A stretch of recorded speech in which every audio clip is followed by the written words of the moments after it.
বুধবার রাজধানীর সেগুনবাগিচায় কচিকাঁচার মেলা অডিটোরিয়ামে বিজনেস কনফারেন্সের আয়োজন করে ডেস্টিনি সোশ্যাল মিডিয়া ফোরাম ব্লো। এতে ডেস্টিনি 2000 লিমিটেডের ব্যবস্থাপনা পরিচালক ও আমজনগণ পার্টির আহ্বায়ক ডক্টর মোহাম্মদ রফিকুল আমিন, ডেস্টিনি 2000 লিমিটেডের প্রতিষ্ঠাতা চেয়ারম্যান মোহাম্মদ হোসাইন সহ বিনিয়োগকারীরা অংশ নেন।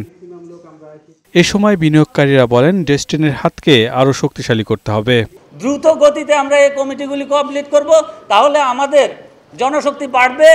আমাদের ডেস্টিনি সোশ্যাল মিডিয়া ফোরাম ব্লুর হাতকে আরও মজবুত করব। জনগণের কাছ থেকে, আমাদের পরিবারের কাছ থেকে সেই লাঞ্ছনার গঞ্জনার ফেরত দেব আমরা সফলতা দিয়ে। গত 12 বছর যা আমরা হারিয়েছি সবকিছু অল্প সময়ের ভিতরে আমরা ইনশাআল্লাহ পুনরুদ্ধার করতে পারবো আল্লাহর রহমতে।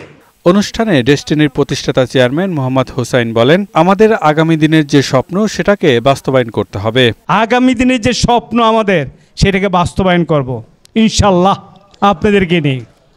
কারণ আমাদের এমনভাবে ফোকাস করতে হবে, আমাদের যে স্বপ্নগুলো ওখানে যাওয়া পর্যন্ত আমরা থেমে থাকবো না। বিকেলে দ্বিতীয় অধিবেশনের শুরুতেই ফুল দিয়ে অতিথিদের বরণ করে নেওয়া হয়। এ সময় স্বপ্ন শহর নিয়ে ভবিষ্যৎ পরিকল্পনার কথা বলেন স্বপ্ন শহর প্রপার্টিজ লিমিটেডের ব্যবস্থাপনা পরিচালক খুরশিদ আলম অপু। এইটা হলো একটা বিনিয়োগের হাব। আপনি এখানে বিনিয়োগ করে রাখলে তাহলে আপনি সেই বিনিয়োগের রিটার্নটা কিভাবে পাবেন সেটা বোঝাচ্ছি।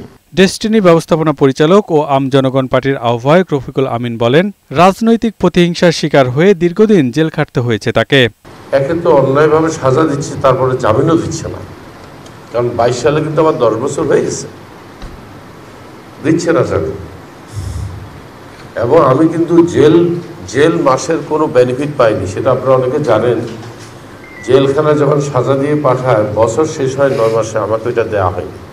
আগামীতে মানুষের বাসস্থান তৈরিতে ডেস্টিনি নতুন দিগন্ত উন্মোচন করবে বলেও জানান রফিকুল আমিন। বলেন, আমজনগণ পার্টির ইশতেহারে থাকবে আইনের শাসন প্রতিষ্ঠা, নারীর অধিকার এবং সামাজিক নিরাপত্তা নিশ্চিত করার অঙ্গীকার। আমাদের একটা আছে, একটা হলো কি আইনের শাসন, আর একটা হলো নারীর ন্যায্য অধিকার। পিয়াস মাহমুদ, বৈশাখী সংবাদ, ঢাকা।